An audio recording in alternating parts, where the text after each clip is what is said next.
de kinde ma intiere tich. Erokamano Lydia. Lalo tich kelo ga buok mokwongo, onyami wasi. Onyalo mi pare kata ni ok ng'at ma ber.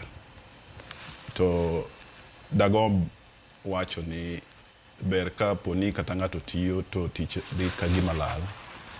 To kata kibuok to ok ibuok aming'a. Ibuok tichako paro ni tang'o kendo manyalo time pinyni. Ochalo liel. Ok inyal ywago ng'ato higa achiel mangima kata higni 10. Nyaka ibed ni ing'e ni ng'atno ema koro onge anta antie. Koro aparo ni ber ka joma samoro kihondgo kaila gi oyudo. Ok luor kong'e ni mano to osetimore. Kosetimore to koro wachomo kure. Koro onego bed ni wabedo gi geno ni kata korach kawuono to kiny nyalo berie. Apani geno no mokwongo onego bed ni e gima hinyo tayo ng'ato molo seche ma dipoka koso tich ochome. Erokamano ahinya to bende samoro yudo ka ntiere